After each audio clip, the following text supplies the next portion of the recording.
కూటమి అధికారం చేపట్టి 18-19 నెలలు కావస్తుంది. ఎక్కడైనా సరే ప్రతిపక్ష పార్టీలో లేకపోతే ఓడిపోయిన పార్టీ నుంచి అధికార పార్టీలోకి జంపింగ్స్ ఉంటాయి. మ్యాక్సిమం అంతే కదా ఉంటాయి. అధికారంలో ఉన్నటువంటి పార్టీ కార్పొరేటర్లు వైఎస్ఆర్ కాంగ్రెస్ పార్టీలో చేరడం ఏందో మనకైతే అర్థం కావడం. తెలుగుదేశం పార్టీకి సంబంధించినటువంటి కొంతమంది కార్పొరేటర్లు ఆ పార్టీకి షాక్ ఇచ్చి వైసీపీలో చేరిపోయారు ఈరోజు. అది కూడా ఏకంగా జగన్మోహన్ రెడ్డి గారి సమక్షంలో. అధికార తెలుగుదేశం పార్టీ కార్పొరేటర్లు చాలా విచిత్రంగా అనిపించట్లా? ఎక్కడైనా వైసీపీ పార్టీకి సంబంధించిన కార్పొరేటర్లనో, ఎంపీటీసీలనో, జడ్పీటీసీలనో, లేకపోతే ఏ మేయర్నో, ఇంకొకరినో కూటమి ప్రభుత్వంలో కూటమి పార్టీలో చేర్పించుకుంటే ఓకే అనుకోవచ్చు. లేకపోతే ఒక ఎమ్మెల్సీనో, లేకపోతే ఒక ఎమ్మెల్యేనో, లేకపోతే ఒక రాజ్యసభ ఎంపీనో వీళ్ళ పార్టీలో చేర్చుకుంటే ఓకే, ప్రతిపక్ష పార్టీలో నుంచి అధికార పార్టీలోకి వెళ్తున్నారు అంటే అనుకోవచ్చు. ఇక్కడ ఉల్టా అధికార పార్టీ నుంచి ప్రతిపక్ష పార్టీలో చేరుతున్నారు. అది కూడా కూటమి అధికారం చేపట్టి 18-19 నెలల కాలానికే. 3-4 సంవత్సరాలు అయిపోలే, ఇంకా 1 year ఎలక్షన్స్ ఇప్పుడు ఏం లేవు. అధికారం చేపట్టి 18 నెలలే అయింది. 18 నెలలకే పరిస్థితి ఇలా ఉందంటే ఇంకా ముందు పరిస్థితి ఎలా ఉంటుంది మీరు అందరూ కూడా ఆలోచన చేసుకోవచ్చు. ఇంతకీ ఎక్కడ ఏంటి మ్యాటర్ అనేసి అనుకుంటే నెల్లూరు జిల్లా, నెల్లూరులో తెలుగుదేశం పార్టీకి ఊహించని షాక్.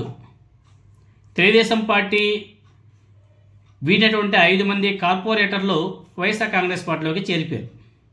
ఏకంగా జగన్మోహన్ రెడ్డి గారి సమక్షంలో ఆ పార్టీలోకి వెళ్ళారు వాళ్ళు.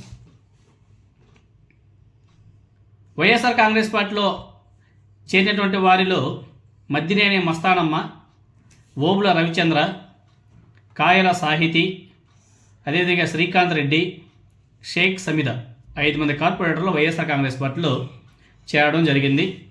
జగన్మోహన్ రెడ్డి గారి పక్కన అనిల్ కుమార్ యాదవ్ గారు, అదేవిధంగా వైఎస్ఆర్ కాంగ్రెస్ పార్టీ నెల్లూరు నగర ఇన్ఛార్జ్, మరోవైపు ఆయన ఎమ్మెల్సీ కూడా చంద్రశేఖర్ రెడ్డి, ఆయన కూడా అక్కడే ఉన్నాడు. వీళ్ళందరి సమక్షంలో 5 మంది కార్పొరేటర్లు వైఎస్ఆర్ కాంగ్రెస్ పార్టీ కండువా కప్పుకొని వైసీపీలోకి మారిపోయారు. మీకు అందరికీ గుర్తే ఉంటుంది, రీసెంట్గానే నెల్లూరు మేయర్ మీద అవిశ్వాస నేపథ్యంలో తెలుగుదేశం పార్టీకి ఇది ఒక పెద్ద ఎదురు దెబ్బే అనేసి కూడా అనుకోవచ్చు. 5 పార్టీ వేయడంతో మరెంతమంది వెళ్తారన్న భయం కూటమికి పట్టుకుంది. పాపం మంత్రి నారాయణ, అదేవిధంగా మన కోటంరెడ్డి, అదేవిధంగా మన ఇంకొక ఆయన చంద్రమోహన్ రెడ్డి, ఆయన వీళ్ళంతా గట్టిగానే ప్లాన్ చేశారు. ఎలాగైనా సరే మేయర్ పదవి లాగేసుకుందాం. ఆయన ఉన్నాడు మేయర్ పదవి కోసం, ఆయన పేరు గుర్తు రావట్లేదు, రూప్ కుమార్ యాదవ్. ఆయన తెగ ఆరాట పడుతున్నాడంట పాపం మేయర్ పదవి కోసం. దానిలో భాగంగానే వేమిరెడ్డి ప్రభాకర్ రెడ్డి, ఆయన మంత్రి నారాయణ వీళ్ళందరూ కలిసి ఎలాగైనా సరే మేయర్ పదవిని లాక్కోవాలని చెప్పేసి ప్రయత్నాలు చేస్తున్నారు. ఏకంగా ఇప్పుడు మంత్రి నారాయణ, అదేవిధంగా కోటంరెడ్డి నియోజకవర్గాల్లో వైఎస్ఆర్ కాంగ్రెస్ పార్టీ కార్పొరేటర్లు, తెలుగుదేశం పార్టీ కార్పొరేటర్లు వైసీపీలోకి చేరుతున్నారు. కాబట్టి తెలుగుదేశం పార్టీ కొంచెం మారాల.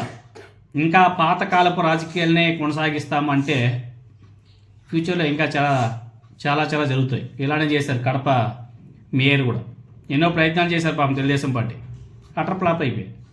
అది కూడా మళ్ళీ వైసీపీని కైవసం చేసుకుంది.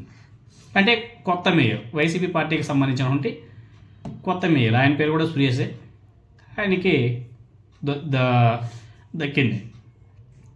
అదేవిధంగా కడప జిల్లాలోనే ఒక ఎంపీపీ ఎన్నిక జరిగితే అది కూడా వైసీపీ ఖాతాలోనే పడింది.